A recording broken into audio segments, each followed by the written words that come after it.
Now 6 o'clock, so let's get started here. Again, good evening, everybody. Thank you for joining us this evening. This is a community workshop, and so I'll just start with an introduction and welcome here. First off, my name is Doug Darnell. I'm a senior planner with the City of Menifee Planning Department. I'm the city's project manager for this, the city's housing element update effort. So I'm pleased to welcome all of you to the second community workshop and EIR scoping meeting for the Menifee's sixth cycle housing element update.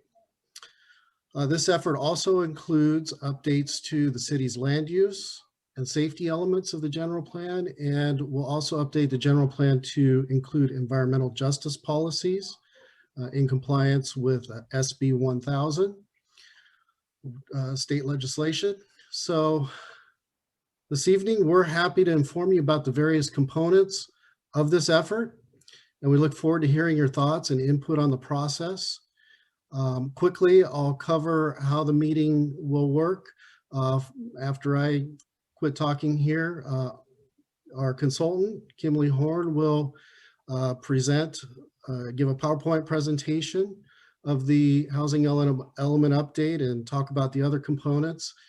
That will be followed for public comment, and then another follow-up presentation for the EIR scoping, environmental impact report scoping meeting part of this to talk about what that involves. And then that'll be followed by more comment specific to the EIR scoping. I'd also like to introduce everybody from city staff and the consultant team that's here representing this project. With the city, we have myself, we have Cheryl Kitzrow, Community Development Director. On the meeting, Ryan Fowler, Acting Planning Manager, Kimberly Luna, Assistant Planner, and Edna LeBron, Senior Management Analyst. And then representing Kimberly Horn, who is our consultant team, is Candace Burnett. She's the project manager from Kimberly Horn, along with Molly Mendoza and Dave Barquist. Also from Kimberly Horn is Carrie Kano, who is leading the preparation of the program environmental impact report that we will be doing for this effort. So with that, I just want to emphasize that the community input from residents and various community stakeholders is an important part of this process. And I thank you all for taking the time out of your busy schedules to attend this evening's meeting. And with that, I will now introduce Candace Burnett with Kimberly Horn to begin the presentation. Thank you, Doug. And as Doug mentioned, tonight is our second workshop on the housing element update, and will also be the public scoping meeting, which is an opportunity for the public to provide comment and input on the public scoping process for the environmental impact report for the project. Next slide, please. So tonight, because this is our second workshop, we wanted to provide an overview of where we're at to date. So with that, we're going to provide an overview of what we've covered so far in terms of an update and overview on the housing element and regional housing needs assessment, which is also referred to as RHNA. We're also going to provide an overview of the land use element, safety element, and environmental justice policy, an overview on our previous community outreach efforts to date, and the outreach efforts that led to our service survey results, and provide you with the results that we received on that tool that we had during our first workshop efforts. We are also going to provide an overview of our candidate sites analysis that's part of our housing element update process. And tonight, one of the focus is our public scoping meeting, and so we will be opening up for public comment tonight as part of that process. There will also be other opportunities for the public to provide comments if they weren't able to participate tonight, by providing comment in writing as well to staff through other mechanisms on the environmental review process. And then last, we are also going to be launching a interactive story map. And so we're going to be covering the process and how to participate in that story map as well. Next slide, please. Because this is our second workshop, one of the things that we did want to cover is a brief overview of the housing element update and RHNA process. Next slide, please. So what is the housing element update? The housing element is one of the required chapters of the general plan. And it's basically an opportunity to provide that the City of Menifee has the ability to accommodate estimated future housing growth in the city. The document covers the current and future housing needs in all income categories. And it's the housing element has to be reviewed by the State Department of Housing and Community Development, which is HCD, to show that it's in compliance with state housing laws. Next, please. The housing element is comprised of a few components. The first of these is the population and housing profile that assesses and identifies constraints and barriers to housing. And it includes an analysis of existing programs that identifies goals, policies, programs, and objectives that the city will commit to in order to provide existing and future housing needs for the City of Menifee. It will also include the analysis to identify sites to accommodate future housing needs at all income levels. And those income levels include very low, low, moderate, and above moderate income as defined by the state of California. For the City of Menifee, the area median income, or AMI, is based on the average for the county of Riverside. And we're going to discuss in greater detail a little later in the presentation about the sites analysis. All of the housing programs, as mentioned, will be set in goals and policies and objectives that will be part of the housing program. And then the policies and programs must be accommodated in the city's regional housing needs allocation to meet the city's housing goals. Next slide, please. So why are housing elements updated? They're updated every 8 years in compliance with state law. So we're currently in the city's 6th cycle housing element. And they're required to show that the city is eligible they're updated as a way to show that the city can accommodate future housing needs at all income levels. But one of the other things that it does is it shows that the city can be in compliance with state housing laws, but it makes them also eligible for state grants and other funding sources. Also, as a community changes with future growth, population, changes in technology, and other local factors, it's important to review their policies and adopt and implement policies to adequately adjust for future growth needs. But lastly, it's also a way for the community to be engaged in the planning process and growth strategies. Next, please. One back, please. The regional housing needs assessment is the foundation of the housing element. It's the methodology that identifies the housing needs for the number of housing units at all income levels for the city. The methodology is based on future growth, population, employment, access to transportation, and change in growth needs in a community. The process is developed by the methodology starts at the state of California, where the Department of Housing and Community Development determines the state's overall housing needs at each regional planning agency in California. The regional planning agency for the City of Menifee is Southern California Association of Government, which is SCAG. And SCAG has defined that the City of Menifee's regional housing need for 2021 through 2029 is 6,609 units. That is the City of Menifee's fair share of housing by income category for this RHNA cycle. Next, please.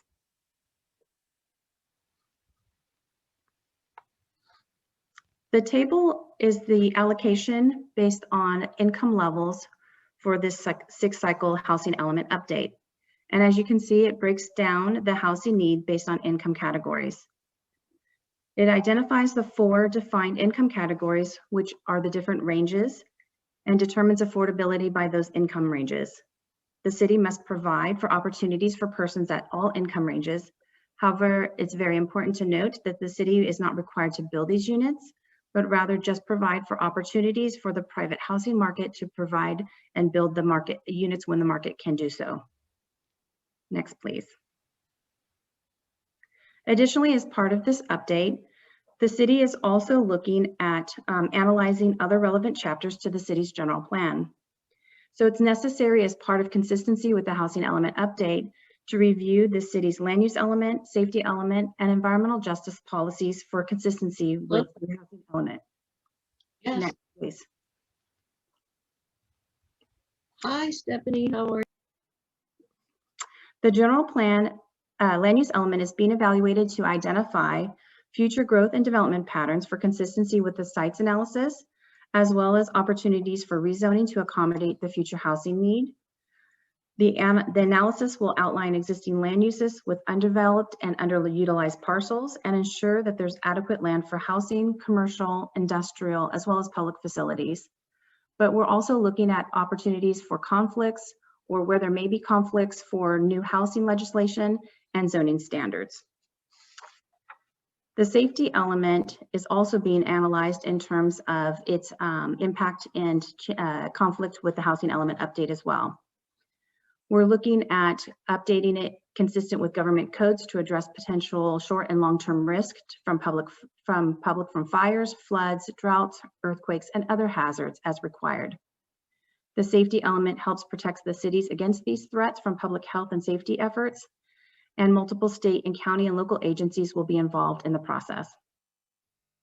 And the last of these elements is the environmental justice policies to identify any opportunities and create policies to look where there's disadvantaged communities within the city.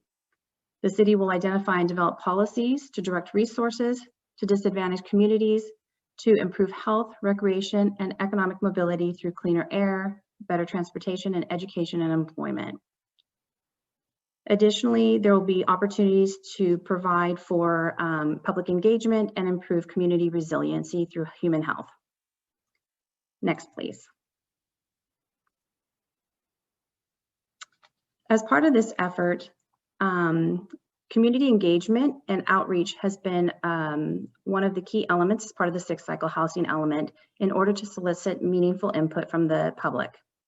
So there's been a series of workshops and engagement tools to date. Next, please. The first of these opportunities was a joint Planning Commission and City Council meeting in September of 2020. As part of this engagement, we covered the current demographics of the city, as well as an overview of the housing element update, the RENA process, and also explained the community survey tool as it was launched during this meeting. Next, please. Additionally, we held the first community workshop in October of 2020. During this meeting, we held a livementi.com survey in which participants had an opportunity to provide live feedback on a series of questions regarding housing needs, constraints, programs for housing, and that was helped to engage opportunities to provide feedback on the next housing update process. Additionally, we covered a lot of the same information in terms of the housing element update process and RENA allocation. We had additionally, the survey continued to, the city survey continued to be open until November of 2020, in which we received 578 responses from the public.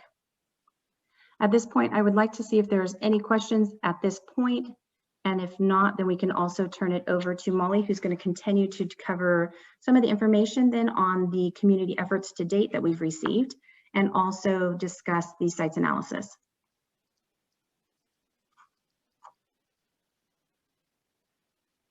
And if not, then I will go ahead and hand it over to Molly, who's going to cover the next part of the presentation. Thank you. Great, thanks, Candace.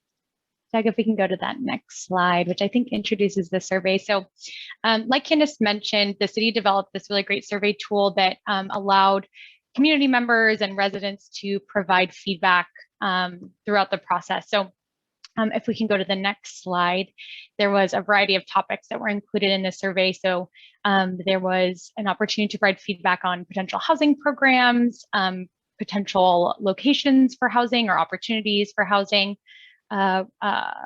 considerations of barriers to housing or constraints and the opportunity to provide feedback on those.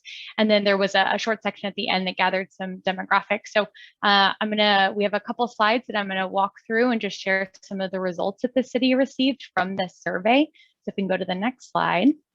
So the first one is just housing programs opportunity. So participants here were provided with a variety of different housing programs as opportunities, and they were just asked to rank those potential programs and policies based on their interest.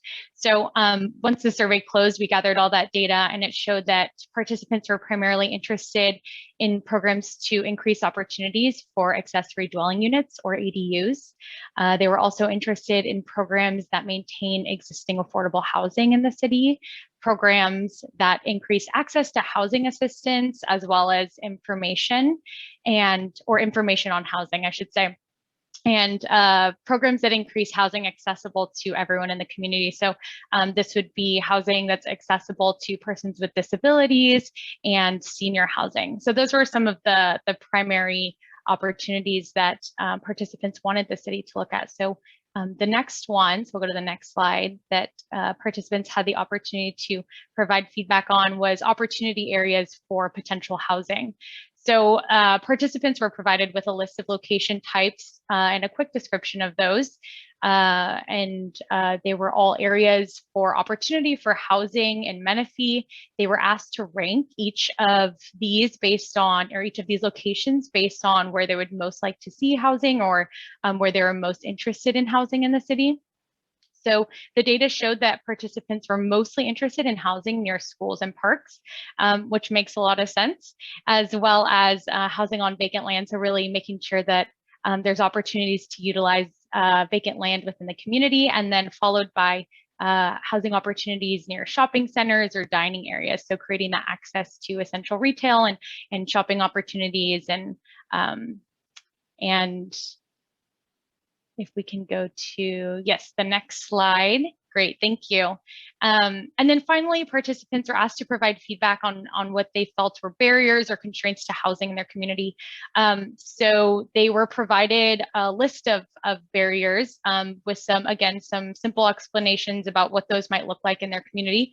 And they were asked to identify those barriers or housing constraints and to let the city know what they wanted the city to focus on removing. So after we gathered all that data and took a look at it, we found that participants mostly wanted the city to prioritize processing permits in a timely manner, followed by focusing on increasing housing availability and variety of housing types for the community, and then followed by access to information. So ensuring that there's adequate access to housing information within the community and funding opportunities.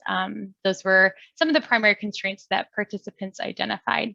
So that survey was a really great way to gather feedback from the community. It really helps to kind of push along the process and evolve and ensure that this really is a document that reflects the community's needs. So if we'll go on to, I think the last slide, just some quick demographics from the survey. So majority of the participants that took the survey were residents of Menifee, which is great.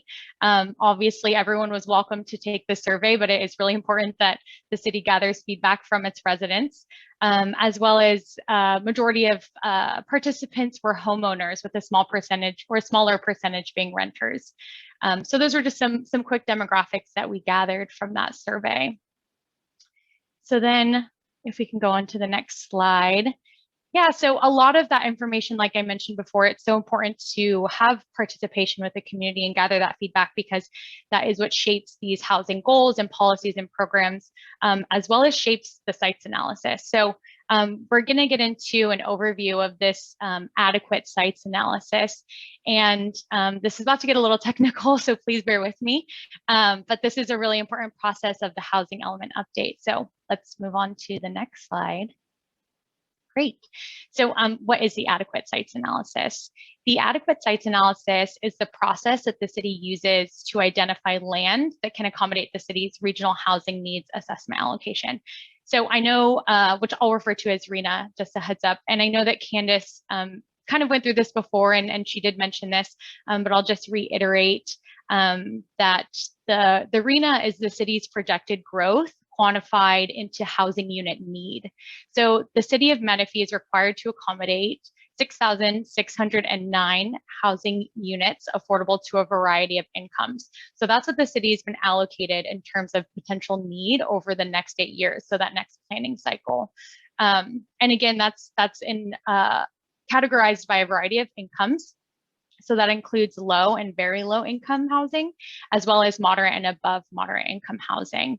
And that just refers back to that slide that Candace had showed that had provided those units categorized by those incomes and what those income ranges might look like in the community. So State Assembly Bill 1397 or AB 1397 outlines the parameters and standards that the land or what I'll also refer to as sites must meet to be considered adequate for each identified income category.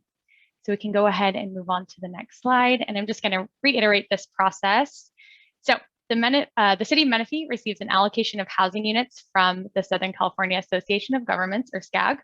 And then the city must then designate land or sites that has the potential to accommodate those units. So in this process, the city considers a lot of different things. It's a long process. First and foremost, it's land that's zoned to accommodate residential uses. So what's immediately allowed on this land? It has to be, upfront, it has to be residential. So that's kind of the first process in taking a look at opportunity. Then the sites are evaluated based on vacancy or opportunity for redevelopment if non-vacant, and the accessibility of the sites to a variety of different needs. So transportation, basic retail needs such as markets or grocery stores, and then an evaluation of access to infrastructure. So access to utilities, so just things like water, sewer, natural gas, electricity, those basic needs for the development of housing. So we can go on to the next slide. Great. So as I mentioned before, as Candace mentioned before, the city has to accommodate units by income category. So Menifee has been allocated 1,106 units affordable to moderate income households and 2,691 units affordable to above moderate income households. So for this process, the analysis considers upfront densities, which generally accommodate moderate and above moderate housing. So this is very commonly single family residential, which is usually developed at a lower density. The city has a variety of existing specific plans that are already entitled or already planned for this type of housing. So these existing specific plans, which you can see on the slide here, do provide sufficient opportunity to accommodate the estimated unit growth that's been determined by RENA.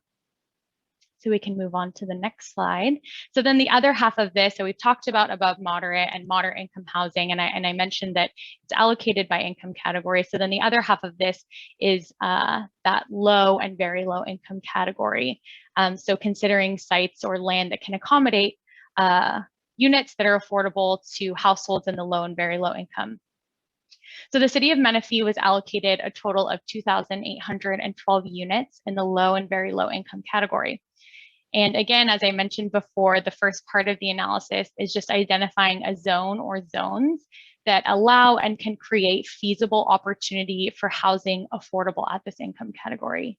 So just to kind of put that in perspective, the Department of Housing and Community Development, or what we commonly refer to as HCD, recommends that low and very low income housing be accommodated on higher densities.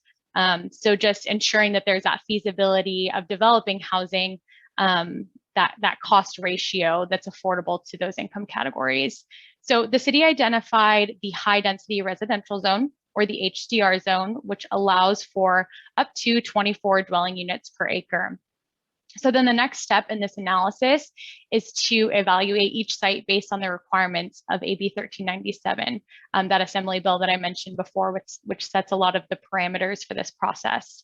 And this includes removing sites that are smaller than ½ an acre and sites that are larger than 10 acres, as they are often not considered feasible for the development of housing. This process ensures that at least half of the 2,812 units can be accommodated on vacant land. And then the sites were also evaluated based on their access to a variety of opportunities. So when we think about housing, and a lot of the feedback that we receive from the community is ensuring that there's access to public facilities, there's access to retail, there's access to those essential needs, which if we go back to that survey, taking a look at, what people were most interested in having housing nearby, so like schools and parks. Another part of this is considering access to transportation and those amenities that I had mentioned, and that important retail like markets and grocery stores. So that's kind of the final step that goes into the process. So after this initial evaluation and sites identification that the city went through, there was a small number of units that still needed to be accommodated. The city then initiated the exact same process to identify sites to be considered for rezone to accommodate that 24 dwelling units per acre. So the sites in the housing element right now are in draft form, and the city has created a tool where you can provide your feedback on these identified sites. And I don't want to dive into that just yet because I know Candace is going to walk everyone through that a bit later in this presentation. But one final process that is a part of the sites analysis is an environmental evaluation and analysis. So with that, I'm going to pass it over to Carrie, and she's going to walk us through that process and discuss that with you. Thank you very much, Molly. Next slide, please. Good evening, everyone. My name is Carrie Cano. I'm an environmental planner at Kimley Horn & Associates, and I am managing the environmental process for the housing element. So this evening, I will be giving you kind of an overview of the environmental process, as well as obtaining your comments that you may have on the environmental process. Next slide, please. All right, so what is the environmental review process? It's a little convoluted, so we've tried to break it down for you here. With respect to the sixth cycle housing element update, we are preparing a program level environmental impact report, or we say EIR for short. What is included in an EIR? An EIR allows for an in-depth analysis of the potential environmental impacts of a proposed project. In this case, it's the housing element update, the environmental justice, the land use update, and the safety element update. And what is required to be included in the EIR are any identified areas of potential significant impact.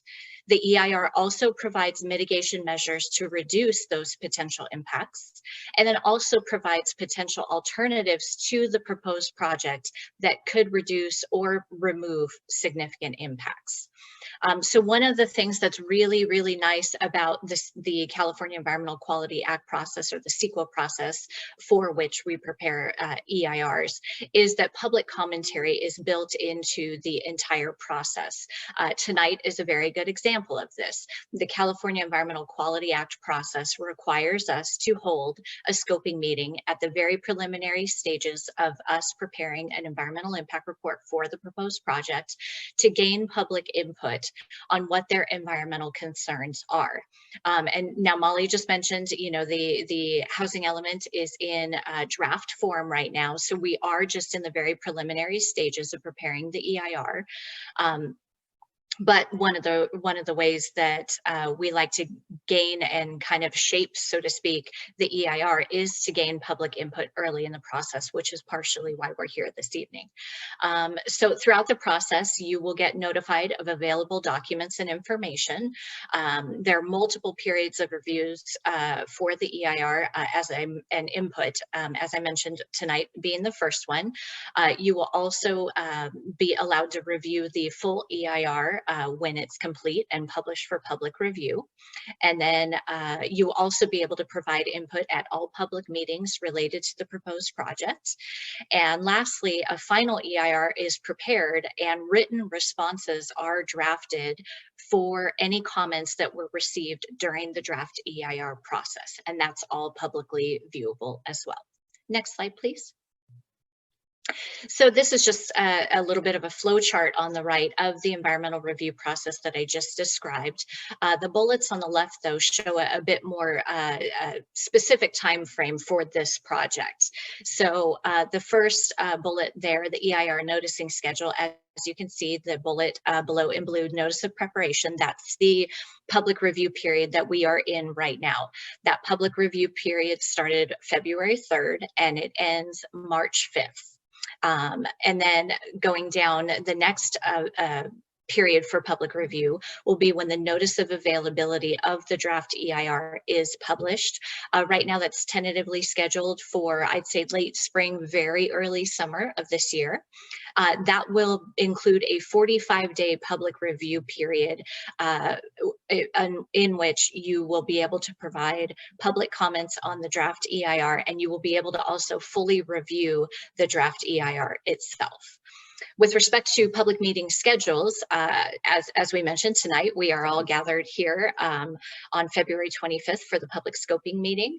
The third community workshop is scheduled for spring of 2021. You guys will get specific dates shortly on that. And then the Planning Commission and City Council meetings for the proposed project are slated for summer of 2021. Again, each of these workshops, meetings, and hearings will be publicly noticed as we get closer. Next slide, please.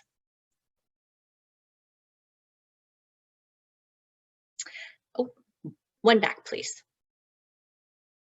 So the environmental review process, generally what is included in our EIR. I won't run through every bullet point that you see here, but the California Environmental Quality Act requires the City of Menifee as the lead agency to analyze every resource topic area that you see here.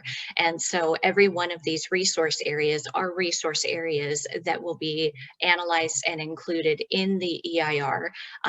Again, we're just in the very early processes of preparing that EIR. But when the public draft goes out, you all will be able to review the EIR and all of its appendices in its entirety, and it will include these resource areas. Next slide, please. So now that I've given you an overview of the EIR process, and Candace and Molly gave you an overview of where we're at in the project, what we would like to do at this time is to, if anybody would like to speak and give comments regarding the environmental impact report, we would be happy to take them. Doug, can you advance? Next slide, please. So just keep in mind for the notice of preparation comments that we will be taking tonight, they should include environmental information and analysis that you would like to see included in the EIR, or environmental concerns or issues to consider. And then also if you have any ideas for alternatives to the proposed project to assess. One of the things that I want to mention is that a CEQA EIR scoping session is not to review, generally speaking, the merits of the project, the pros and cons, so to speak. It's truly to focus the discussion on what environmental issues the City of Menifee should consider when preparing the EIR itself. Next slide, please. So kind of some logistics on gaining input here. So speakers are absolutely invited tonight to raise their hand through Zoom to speak, and city staff are prepared to kind of organize the callers and comments. Again, to inform us with issues to be considered in the program EIR. One thing I want to mention though is while we absolutely encourage verbal comments tonight, we're happy, the more participants, the better. If you don't wish to speak orally this evening and provide your comments orally, you absolutely can still, through March 5th, of about a week away or so, provide your comments in written format. You can either email Doug Darnell, his information is going to be on this last slide, and we'll hold that slide so everybody has the information. You can also physically mail a comment letter in as well. So we accept verbal comments, emails, and also written comments sent to the city through March 5th. So with that, I believe city staff, if you're ready to call on some callers, we're ready.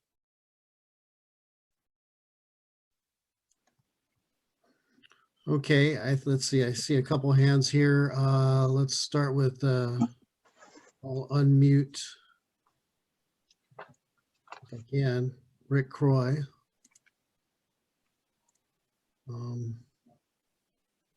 Good evening, everybody. Hi, a bit of disclosure.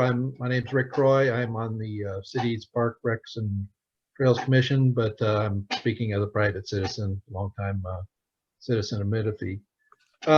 Going back to the RENA stuff, it looks like we're in compliance, and I don't know who would ask here, but it looks like with our numbers that as long as we make these lands available, we're in compliance. Is that correct? Yeah, that's correct, Rick. So there's a number of processes that go into this, and I know we went over them in high level, but the goal is that the city can provide the opportunity, so show that they can accommodate that need over the next 8 years. So the city is able to do that at the process, and we develop a methodology and present that to HCD, and often expect some comments and some back and forth. But the short answer to your question is yes, the city can accommodate that, Rena. Very good.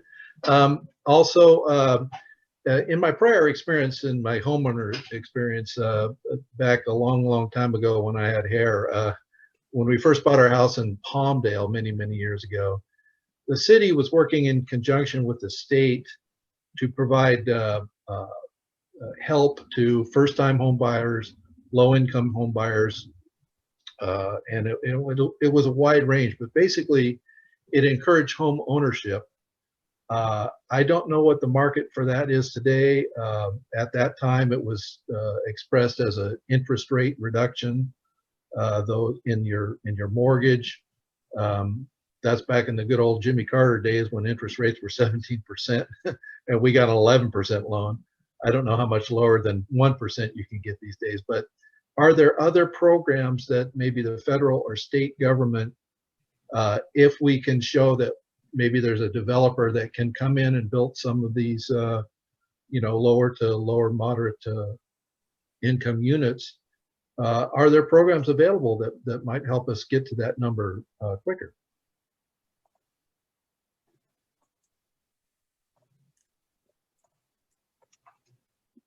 The housing element is looking at their policies and programs and evaluating that. But the city is looking at opportunities too, for if there's opportunities for grants or funding sources. But and I don't know, Dave, if you're familiar with other opportunities like that too, or if the city is familiar too. But one of the things that we do look at is if there's other policies or housing programs that we can include as part of the housing program.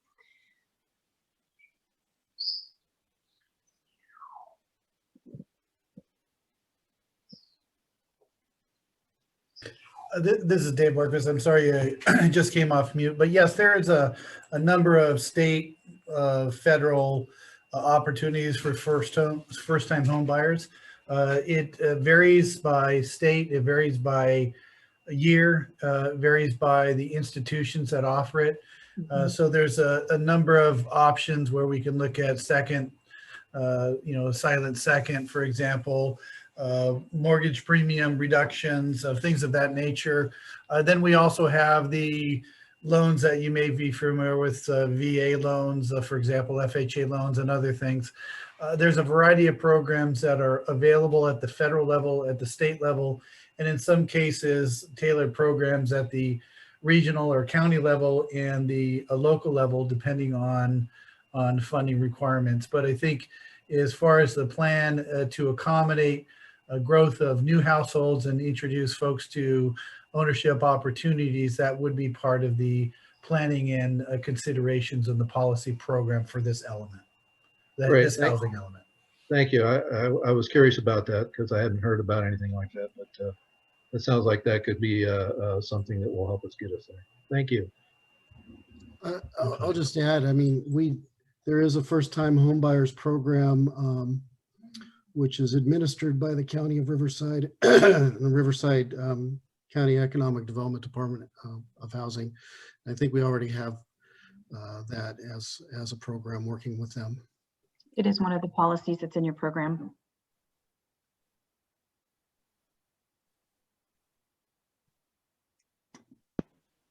Doug, do we have any other speakers? Yes, I think we have one more here. Looks like, can we unmute Casson? For some reason, I'm having trouble unmuting him. Yeah, Casson Klein? yeah. Hi, Doug, and everybody. Good evening, everybody. Also, before I finish, I see Gloria raising her hand, so let's not pass her over when I'm done. I have two questions. Recently, the city pushed out information that it's surpassed the 100,000 resident mark. And so I'm curious how the survey was pushed out. It seems to me that's awful low, less than 600 respondents to that survey. Next question, and more in line with, I think, the subject matter.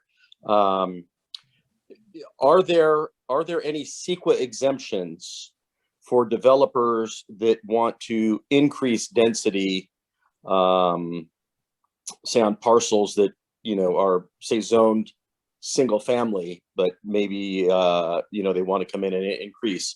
Are there CEQA exemptions for that? Or is that just going to require someone to come in and go through the entire environmental review process?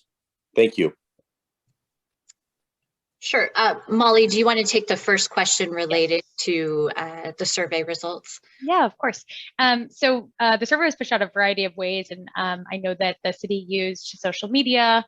It was discussed at the joint study session that Candace mentioned, and we pushed it through the workshop, as well as reminding people here and there to post it, letting people know that it was available on their cell phone, and that there was opportunities to take it for, I believe it was open for about 6 weeks. I agree that the City of Menifee is growing. It's very large. Virtual engagement is no task for the faint of heart. I would say that the city did a great job at pushing it out. We targeted about 200 to 300 participant responses and gathered a lot more. And something that was really great about the survey too was that people had at every single page an opportunity to provide comments and written feedback. So while we gathered a lot of data specific to the questions that we posed, there was also a lot of free form feedback that we received from the community. That was really great. That is going to be folded into the housing element as well. Thank you, Molly. And with respect to the second question, it's not a black and white answer, I should say. So the city does look at each individual project individually with respect to potential environmental impacts, regardless of the type of development. However, one thing that I will mention is with respect to Senate Bill 330, which recently got enacted. So there's several provisions in there that do help, I would say, speed up the process, especially when a developer comes in and say wants to develop, you know, a mixed use or multifamily housing project on single family residential. That is definitely something that I know the City of Menifee is attuned with and looking into on a case-by-case basis. I don't think it's just a blanket, you know, yes, if you're doing this, this happens, but that is something definitely to look into is SB 330 and the implications associated with it. So is that like a fast track? It can be, yes. If the project meets the guidelines outlined in SB 330, which again is very project specific and where the project is located, but it can absolutely be a fast track to development. Thank you. And Carrie, I can just add to that just really quickly. Sure. Casson, am I pronouncing that correctly? Casson? Yes, Awesome. but I go by several other names as well. But a lot of the streamlining processes are tied to specifically the development of affordable housing. So it is more tied to a developer that comes in and poses a specific percentage or component of affordable rather than a density. So there's SB 35, which is a streamlining process. And there's a number of other regulations that AHTD requires when re-identifying sites from previous cycles, as well as taking a look at sites that are non-vacant for redevelopment. So just ensuring that there's that consideration of offering streamlined opportunities for developers who come in with affordable components. Great, thank you so much. Of course. And then Doug, I think Gloria had her hand up as well. Yes, hello, my name is Gloria Sanchez. I have a couple of questions having to do with the ADUs. Is that, you see a big need coming in the responses on the return surveys? And I don't know if you were able to identify the age groups that returned that survey as to when they were looking at housing, more concerned with the low income. Was that for, a senior development, or just, identified as what is low to low moderate, housing, single family, those with ADUs, the granny house approach? Is that have been looked at? And the other is that when you had the list of the EIR, I quickly looked at it, but I didn't see flood. And the reason I say that is because we have homeowners in my development who are having trouble getting flood insurance because because of our location. I don't know if you're looking at that as well. That's important to a homeowner when they try to get insurance. Yes, Ms. Sanchez, flood hazards are included in the EIR. So that is something that you will see in the EIR. Okay, I didn't see it. Okay. Yeah. And my other question was about some of the noted numbers for low and very low. Were they looked at for apartment or senior housing, or has that been looked at all at this point?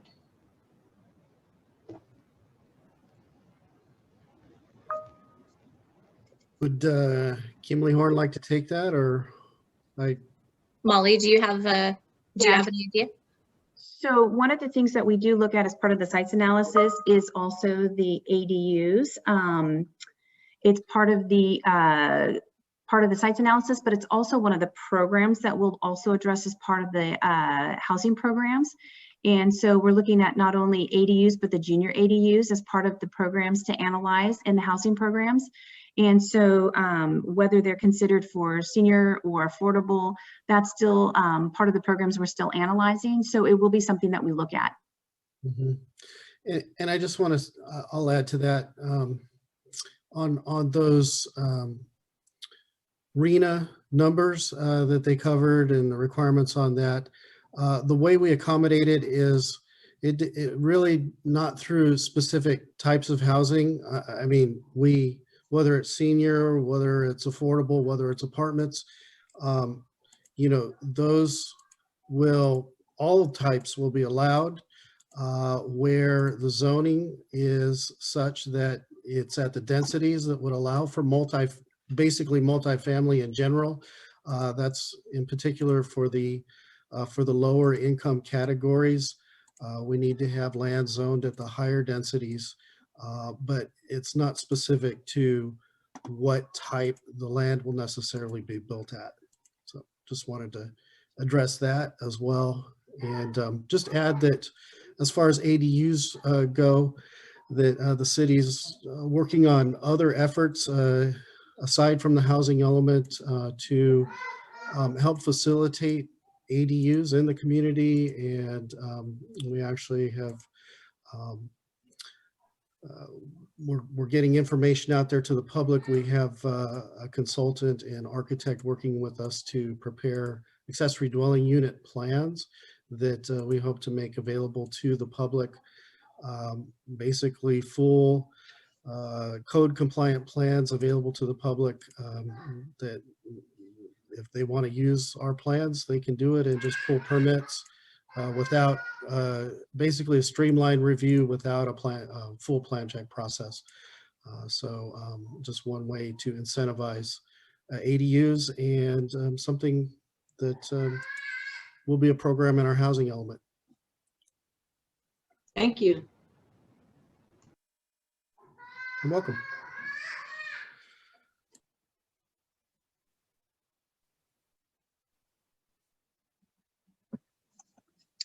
Doug, are there any more speakers?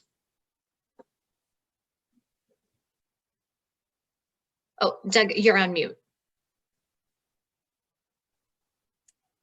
Thank you. Let's see. I thought I saw another hand here real quick. Any others? I think that's it. Okay, well, before I end, I do just want to remind everyone, we will put up the last slide in our presentation contains Doug's contact information. So again, if for those of you that spoke tonight, if you have additional comments, or for those of you that want to comment but did not speak tonight, please continue to send your comments and questions to the city by March 5th. And with that, Doug, I think if you go to I think you need to advance instead of go back. There we go. So Candace is going to come back and jump in here with next steps on the housing element update. Thank you very much. So this is a continuation of our efforts with the City of Menifee to engage the community to gather input not only on the housing element update process, but also now with the land use element, environmental justice and safety element, and the environmental process that will analyze all of the general plan elements. Next slide, please. As part of this effort, we've actually created this interactive web map and story map process in which it's a further opportunity to engage the community in an effort where the community can actually interact with a GIS-based map where they can provide direct feedback and communication on the map, in which the city can see the information live, and also the community can see the information live on that web-based map. Next, please. So the participant can actually go on the story map and the interactive web map experience. You can provide the information either through a series of points or drawing tools and legends, and provide information by either selecting pen points or drawing directly on the map. And through this interactive map process, you can provide feedback on either sites that have been provided or analyzed as part of this initial step through the sites analysis that Molly was discussing as part of the process. Or you can identify additional sites that we haven't considered yet or that you may be familiar with. There's a legend that's set up that has pre-selected pen points in which the participant can either select a pinpoint that can provide feedback in terms of maybe sites that we didn't see or analyze as part of the community or the sites analysis that you think we should look at. There's also some other pinpoints in which maybe there's some missing facilities or infrastructure. One of the things that Molly mentioned as part of the sites analysis is we're looking at potentially missing infrastructure in which we need to analyze as part of that sites analysis. And so if you've seen things like infrastructure that's missing, or you're familiar with the community to know that, you know, there are missing portions of streets or sewer facilities, that's really good information for you to provide not only to staff, but to the housing element team, so that we can provide that as part of our sites analysis as well. And so this interactive map is an opportunity for you to provide and engage with the staff and the housing element team that information and provide direct information on the map. And so it's actually a live GIS format in which the community can provide and engage in providing that feedback back to us on the sites analysis. Next, please. So the map is directly linked also to the housing element website. That's part of the city's website. But what it will do is provide you with a base of information, not only on the housing element update process, it will provide direct links as well to any information that we've provided here tonight. And then it will also provide you an opportunity to engage in the story map, the mapping activity, and also allow you to provide text boxes with an ability to provide your comments directly on the map. Next, please. And as part of this, we're going to go ahead and do a short tutorial so that you can actually see the map live. And this will also be posted for anybody who's interested in doing a short tutorial with the map so that you can understand the experience. Next, please. And it should play. There might be a play arrow at the bottom.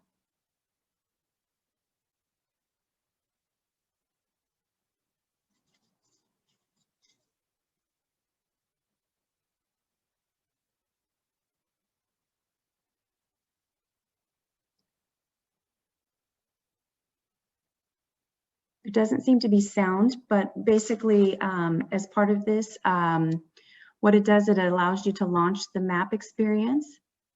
And as part of it, it opens up a series of legends. It allows you to turn on the different layers as part of the map. And it's very interactive in terms of the legends.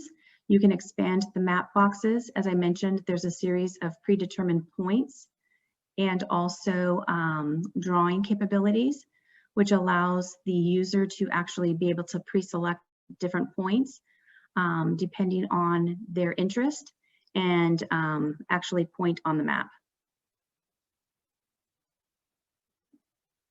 I don't know if you need to move forward back into the map.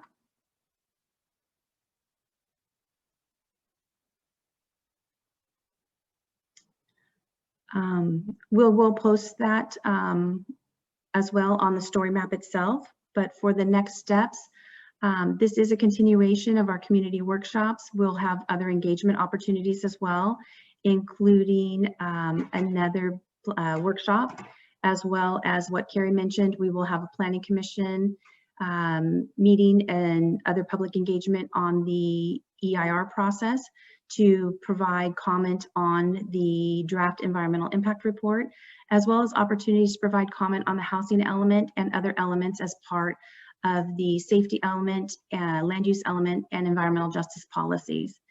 And so we will have many opportunities to provide public comment and provide engagement. We will be going live with the story map. We're hoping by early next week. And so with that, I'd like to turn it back over to Doug unless there's any additional questions. And thank you very much.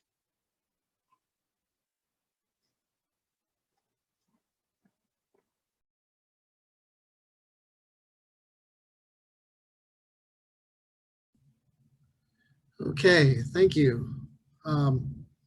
Yeah, so at this time, first off, I just want to bear with me here a second.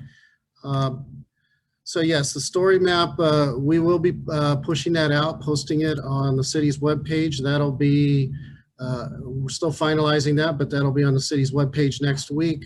And we'll be informing people about it via social media and other methods to get the word out on that so that we get as much participation as possible. So at this time, now that we're at the end of the presentation, I would just open it up to any further discussion, comments, or questions from everybody. This is your chance to let us know if you have any more questions or anything else, any other input. If not, you know, we'll definitely encourage you to follow up and share with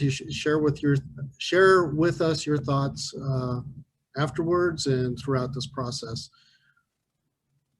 Doug? So, yes. It's Casson again. If I could just encourage the city to try and really push the information out. I mean, typically, aside from traffic, multifamily high density is always a hot button item. And so I think that if, we can get the word out, even more so that's been done in the past, I think it's going to alleviate a lot of those challenges that are brought on by those things. So, like I said, I don't know all the methods. I trust that the city and Kimley Horn did the best they could. But I don't know if there's constant contact or the other things. I would just highly encourage that. Yes, and that's the other thing I would mention. We do have on the city's website a notify me page for the housing element. So, and I think we have a couple hundred people on that. I know we got the word out on this workshop about on that, and we'll continue to get messages out on that. So, we have that other avenue that if you want to get updates and notifications, sign up on the notify me page. And if you have questions about how to access that, feel free to ask me, email me after this, and definitely I'll share with you the link to that. So if there's no more, I will just give a brief wrap up here, and let's Doug, I see. think I see one hand up from Rick. Yes.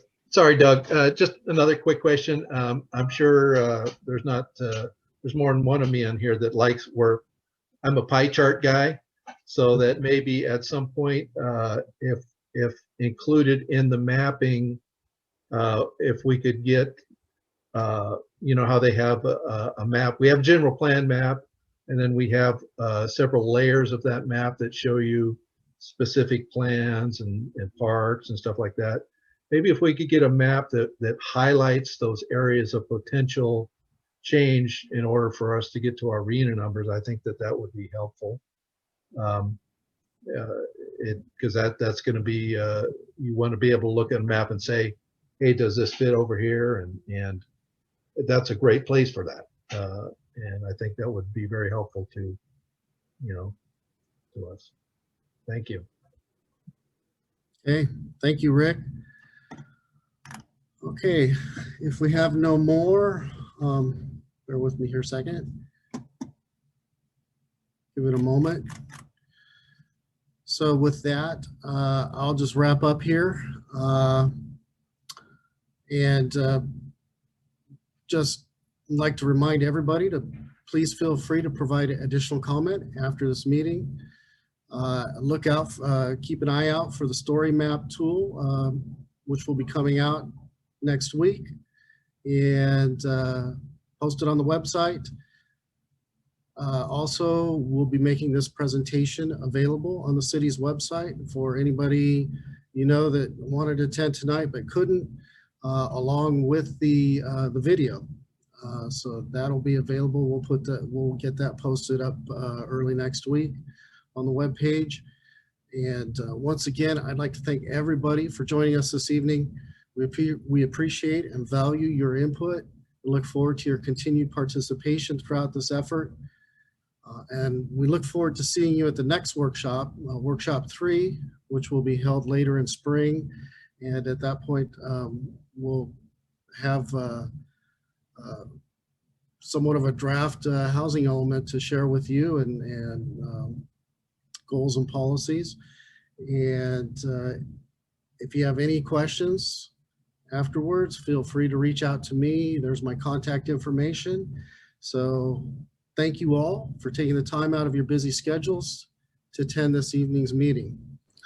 And we'll see you again. Thank you. Thank you, everyone.